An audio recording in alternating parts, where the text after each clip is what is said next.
On this episode of Delivering Marketing Joy, we talk with Bill Petrie about blogging, collaboration, and lessons he's learned in business.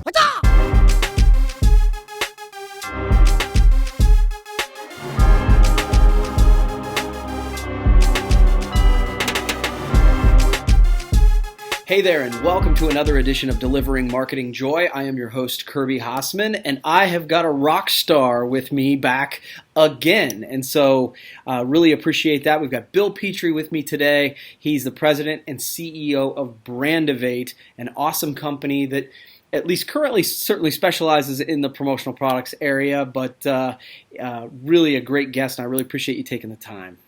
Kirby, as always, happy to be here. It's always a good time, my friend. Thanks, man.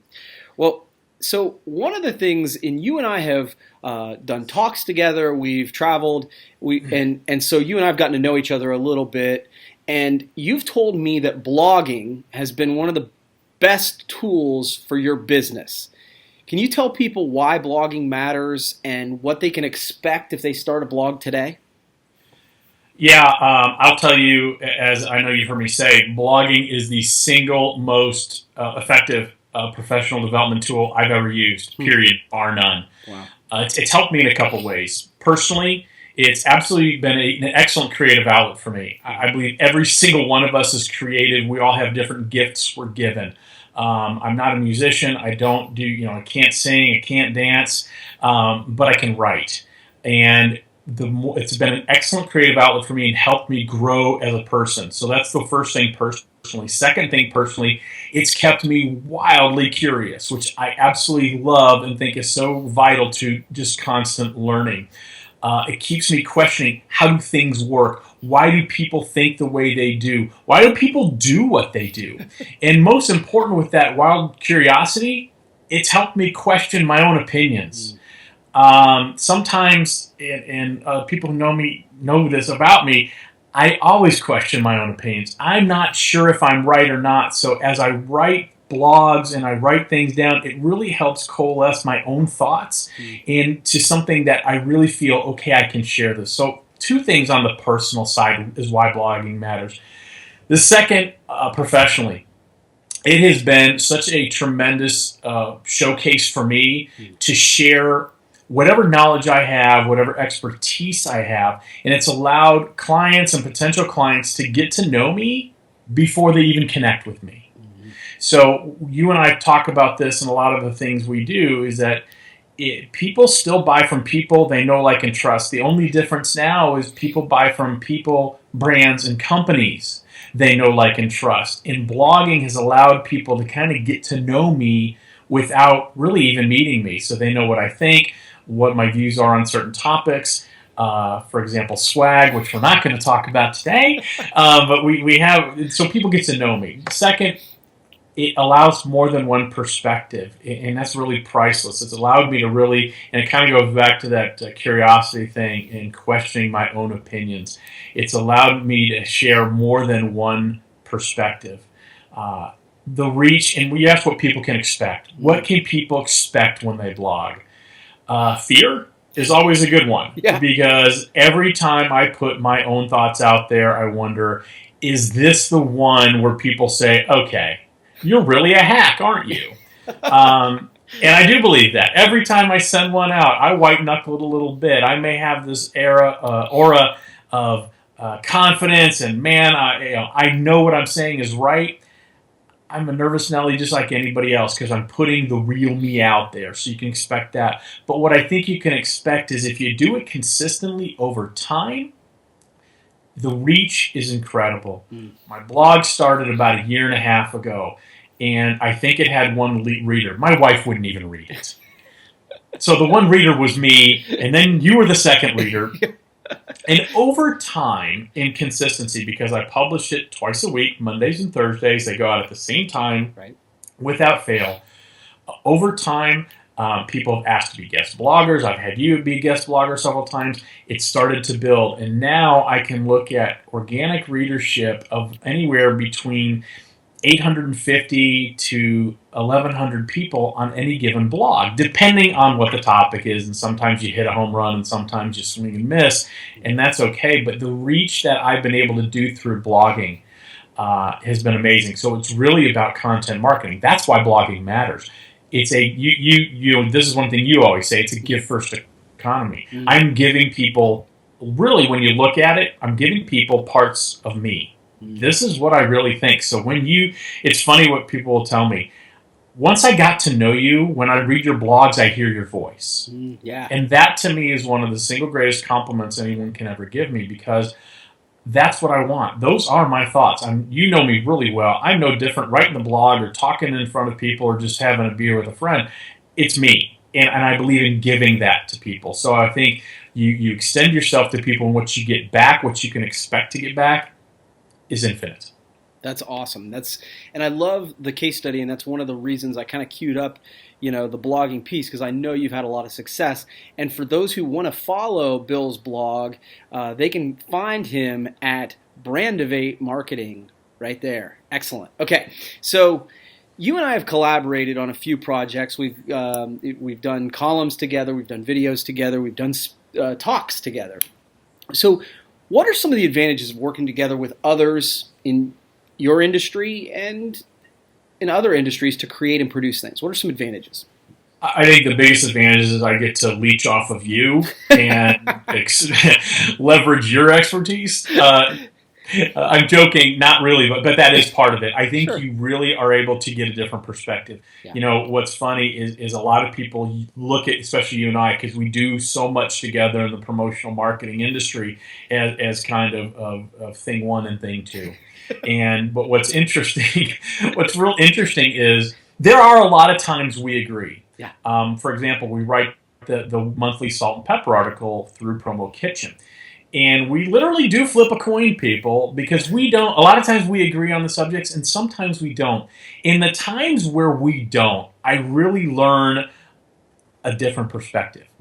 I think that's the first thing. I love the different perspective. When we've collaborated on building presentations for talks, you will, or in this case but you will always bring in a different viewpoint that I don't think of, right? As human beings, part of the human condition is once we find something that's successful, we're going to replicate that every single opportunity we can, because it's scary to do something different. Yeah. So you make that leap the first time, and that's scary, and it becomes successful. Well, it's much easier to keep replicating that. And I think collaborating with someone kind of gives you license not to do that. So the collaboration, you always get that different perspective from someone, and it's, hey, maybe do it a different way. And I think the second advantage of collaborating with someone is accountability. Yeah. I am a believer in having accountability, and as a company of one, it's very difficult. I think I've shared with you in some of our private conversations, which I'm about to make public, is that my biggest frustration in what I do is that almost everybody tells me how great it is. And that's when I know, and I know sometimes it's not great. I know sometimes blog posts do stink. I know some days I have an off day in front of an audience because I'm human. And you have been held me accountable. You have told me, you sent back blogs, Bill, this is good, but it can be better. Bill, this isn't your best work. I've sent a presentation, hey, I'm giving this talk, can you give me your perspective on this? And you'll say, what if you did this, that, and move this slide here? And you're right, and it allows me to think. So that accountability is so crucial to us. It's something, we're all held accountable as children. And then when we move away from home, we run away from that accountability, right? We don't want it anymore. But really deep down, we all need to be held accountable, and it's difficult to hold yourself accountable all the time. That's a great stuff on the collaboration piece. I always like the shared, and you kind of alluded to it at the beginning, the shared platform piece is valuable too as your brand building, because you're each you have introduced me to people within the industry that I didn't know based on our partnership, and so I think there's value there too. I think also, if I can jump back in, Kirby, I think the one thing really cool about collaborating is it's almost like being part of a band, right? When you're the solo guy, if your album stinks, you stink. If you and I have a bad talk, we can kind of shoulder that burden together, and it's a lot less painful. Sure. No, yeah, I get that. That's good. So I want to jump in on the final question here for you. Yeah. And I'm really curious about this one because the first time that you and I talked on this platform, your first interview for Delivering Marketing Joy, you were just starting Brand of Eight. It was really new. It was day one. Yeah, I was going to say, I thought it was really early. So Yeah. what are some of the lessons? Because it's been, over a year later. What are some of the lessons you've learned so far on the journey? A lot. I think the first thing I learned was patience. I kind of worked behind the scenes to launch Brand of Eight for about 3 or 4 months with the help of some people. Stephanie Protz comes to mind, who's a good friend, who really helped me kind of coalesce the thoughts. And then I launched it and got some great feedback and then silence. And that was hard. Sure. And so starting the blog and being patient with it, knowing that it was going to take time, knowing before I ever started on day one that it was going to take at least a year and probably 2. So somewhere in that 18-month period before things really started to jive together. So patience, and I'm not generally a patient person. Consistency. That consistency in blogging, I so subscribe to that. That's why I've made peace. Hello, train. That's why I've made peace with sometimes my blogs aren't great, right? I try to make each one as relevant, as thought-provoking, as informative, as entertaining as possible.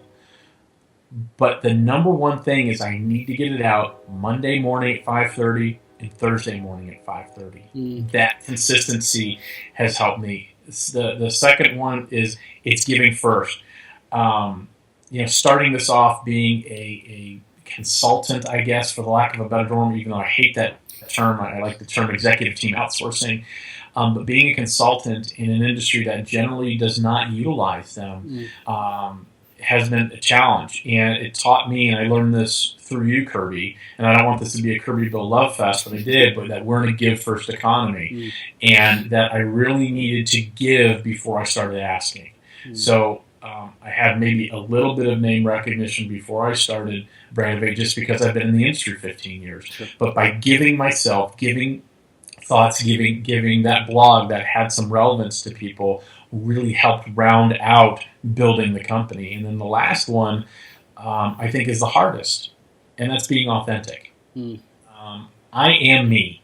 I am absolutely me, and like I said earlier, one of the greatest compliments anyone can ever give me is when I read your blogs, I hear your voice and hear the way you express things, and I love that. So I am always me. So things I like a good adult beverage on occasion, so I do a Friday adult beverage of the week, and that's been fantastic. So I think being authentic, being patient, and being consistent with your message, those are the things, in the past, I'd say, oh yeah, I was absolutely always authentic. No, I wasn't.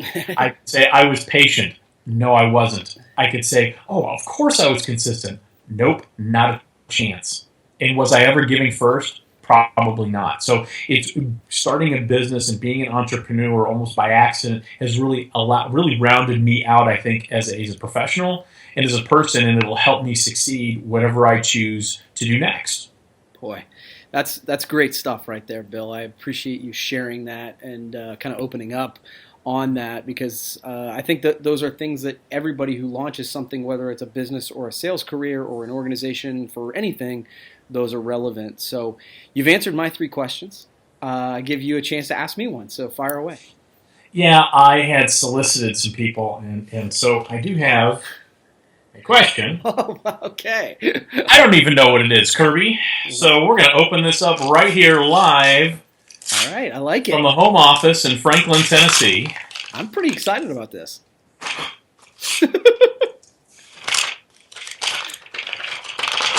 All right. Kirby, you are a serial creator of content marketing. This Delivering Marketing Joy web show, your video word of the week, blogs, and now a daily podcast. How do you leverage each one to communicate your message to a different and at times fickle target audience? Okay, well, that's a great presentation of the question. I love that. And great question. So, serial content creator is better than serial killer. Um, It's yeah, even so better than it's even better than Count Chocula's cereal on most days.